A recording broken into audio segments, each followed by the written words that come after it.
Let me take you back in time just a bit.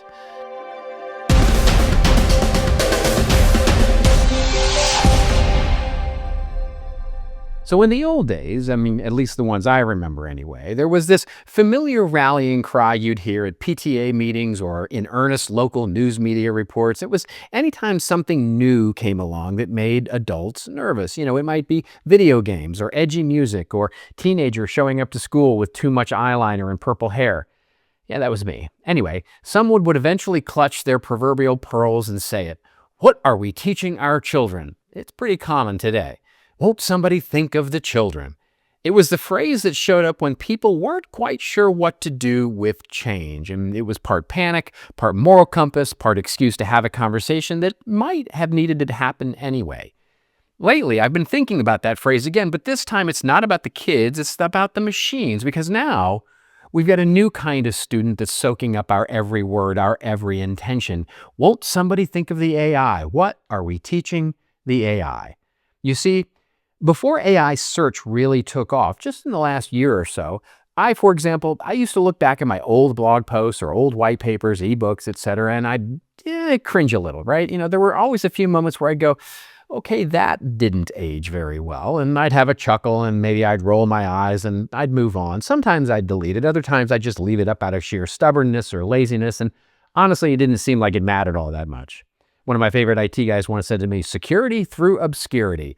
And that pretty much summed up how I thought about my old content. If nobody's looking, nobody's finding, so what's the harm? But in 2025, that's not how it works anymore. Because now your old content just doesn't sit quietly in the back of the internet somewhere or get retrieved in its full. It's now active, it's searchable, it's being scraped, summarized, analyzed, and most critically, it's being used to teach generative AI about you, your team, and what your point of view on the world is all about. That white paper you wrote in 2017, it's probably part of someone's training data. That blog post from 2019 with those stats you'd rather not revisit, a chatbot may have already quoted it. And that slightly awkward half-based take you took buried on page 4 of your old resource center, well, it could be showing up in an AI-generated summary today. Now, here's where it gets interesting, because a lot of teams are actually excited about this idea, right? The idea of showing up in AI search is all the rage right now. We want to show up in AI search. It's appealing. Visibility, it's reach. And here's the thing, visibility is only helpful if it's showing people and machines the version of you that you want them to see. Because what if the version that shows up isn't accurate anymore? What if the summary that gets served to a potential client or a partner or a journalist connects your brand to some outdated worldview or obsolete product or even something mildly cringeworthy? What if a chatbot somewhere is confidently quoting your leadership team from 2018 like it's still the current position? That's not just a missed opportunity, that's brand risk, it's reputational risk. And it's not just about the facts being wrong, it's about signals being off. Remember, it's teaching, context, tone, timing. All the things we think about when we create content can get distorted when our older work resurfaces without us even realizing it. This is why content audits, which once felt like tedious hygiene tasks and honestly aren't the funnest thing ever, well, they're now something very different. We used to do them to tidy up for SEO, right? To make things right, to look for rot, right? Redundant or outdated or just basically not good content. But now, well, now there's something deeper. They're about narrative defense because the archive you've been slowly building for the last 10 years isn't just a record of what you've said. It's now the raw materials for how your story is being told by systems you don't control. That brings us back to another idea. This one from Dan Sullivan in a wonderful book called The 4 C's Formula, Your Building Blocks of Growth. He says that when we gain a new capability or gain a new worldview, it doesn't just give us confidence in the future, it also changes how we understand the past. In other words, when you level up, whether it's your strategy, your messaging, your point of view, you don't just see the next step more clearly, you get to start to reinterpret the steps that made you get there. In other words, you can rewrite your origin story by simply evolving your worldview. That's what makes content auditing in 2025 so powerful. You're not just looking for broken links and outdated phrasing. You're looking for moments where your past no longer fits your present or your future. You see, here's the big learning. Unlike traditional search engines, large language models don't remember your content so that they might regurgitate it back to a searcher later. This is an incredibly important thing to remember in the wake of the recent legal judgments that have found that LLMs are allowed to learn from content. Generative AI is trained to consume content so that it can and only probabilistically interpret and generate responses based on what it is they've consumed.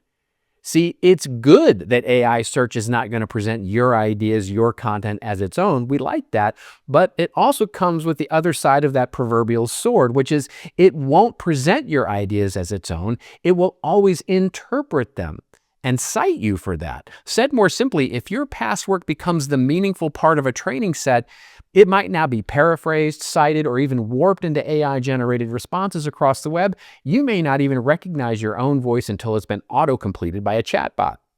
You better hope that the way you wrote it is interpreted in the way you meant it.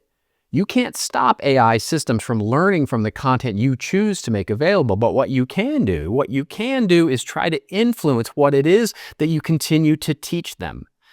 That's what rebooting is in your content audit. It's not just about updating a page or swapping out a graphic. It's reframing. It's adding clarity, context. It's saying, hey, this was our thinking then, and here's how it's evolved. It's about showing the through line so that when you show up in an AI search or in a chatbot or in someone's AI-assisted brief, it actually reflects what you stand for today.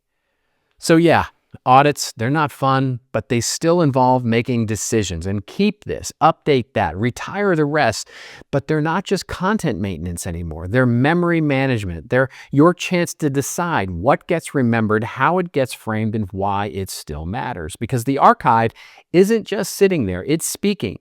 And if you're not shaping what it says, then the machine's going to make something up on your behalf. That brings us all the way back to those PTA meetings, because in 2025, no one's panicking about eyeliner. Well, they are panicking about eyeliner anyway. Okay, basically, when it comes to content anyway, we might want to start asking that familiar question again.